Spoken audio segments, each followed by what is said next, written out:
How can we learn to build self-identity through psychological slavery? Before we get started with the topic at hand, I have to state that there is a very high number of social injustices that take place in society. A lack of representation for Hispanics and Latinas, violation towards the LGBTQ community, and discrimination towards Asian Americans are examples that only scratch the surface of the inequalities that you may face. Every injustice is unique in their own right, but are similar as they share a very overlooked concept: your self-identity. The backlash and disrespect you take because of these inequalities can severely damage your self-confidence and lower your morale. Atticus said it best in To Kill a Mockingbird: "Before I can live with other folks, I've got to live with myself." The one thing that doesn't abide the majority rule is a person's conscience. In the context of the novel, being comfortable with yourself and others means making the right decisions, even if the majority calls you insane. Now, when applying that to your social injustice and self-identity, knowing who you are and deciding for yourself who you want to be instead of someone else are the steps you take to walk on the path of self-confidence and will allow you to lift yourself up, regardless of the social violation.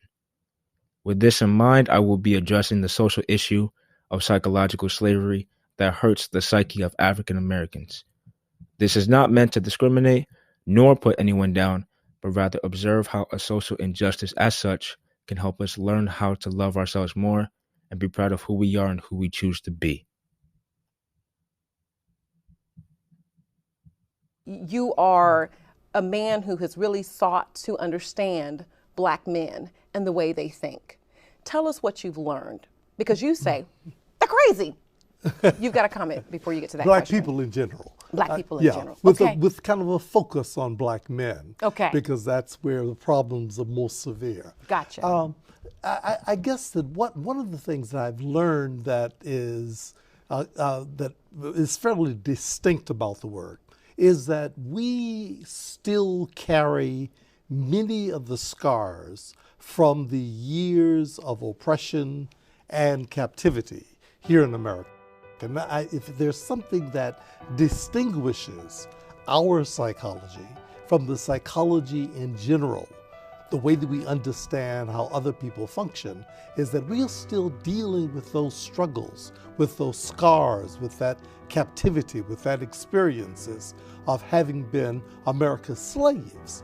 Unlike many other people, everybody else who came, we still don't like ourselves. We don't like our communities. We don't see our own capabilities. We don't work for ourselves. We tear each other down. We like to divide and conquer. Our groups somehow spend all of our times trying not to be ourselves. We want to look good, but we don't want to do good. We still put much more worth and attention, as I mentioned earlier, in our capacity to entertain people than we do to inform people. We have much more respect for Black entertainers and Black athletes than we have for Black thinkers. And let's talk about some of those struggles, because I think as we begin to understand as a people what we are struggling with, then maybe we can begin to break down some of the barriers and begin to try to clear those hurdles in our lives. Yeah, one of the worst ones is the disrespect for who we are.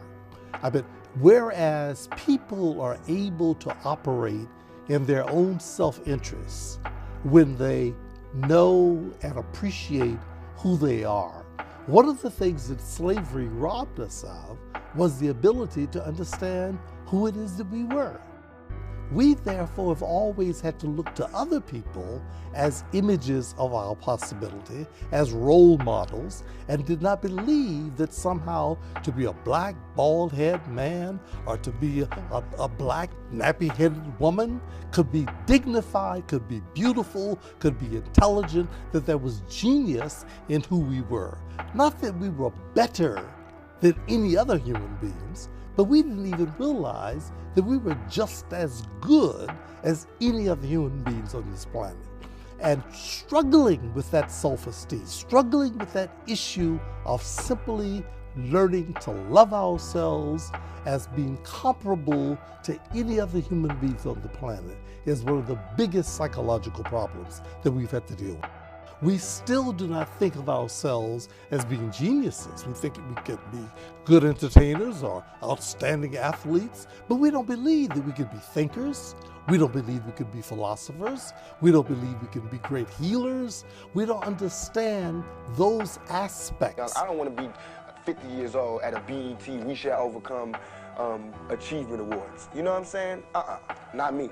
You know, I want when they see me, they know that every day when I'm breathing, it's for us to go farther. You know, every time I speak, I want the truth to come out.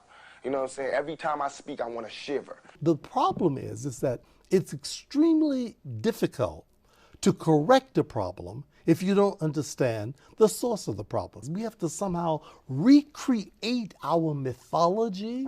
We have to recreate our fairy tales. We have to recreate our images. We have to recreate our symbols so that we can represent us at our best. It's going to have to take generations of people who begin to struggle with this. And I continuously emphasize that this didn't start yesterday.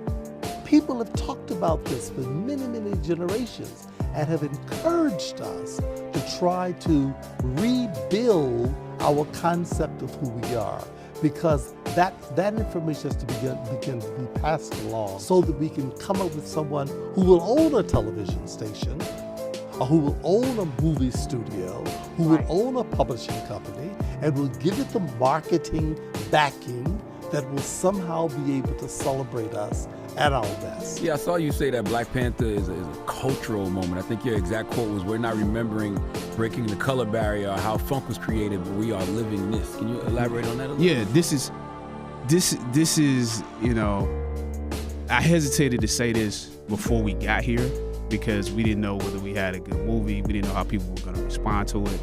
But just seeing how people have bought out theaters, you know, before they've ever seen it. They haven't even seen it. Yeah, you've seen it. Saw it last night. Yeah.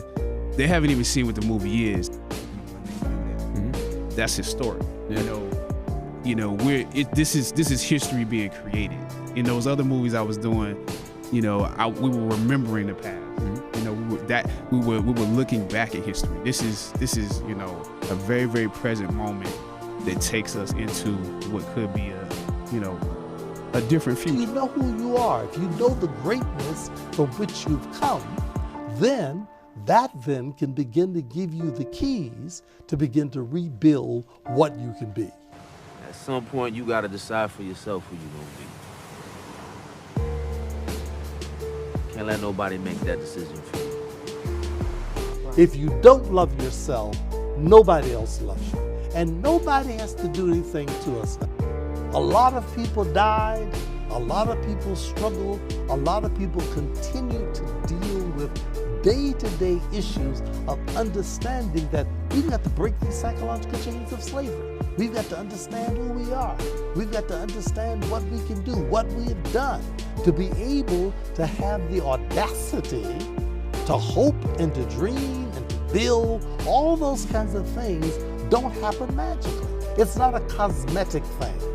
It doesn't matter what face is there, but you've got to be able to love yourself, respect yourself, know yourself, and build yourself, and nobody can do it for you.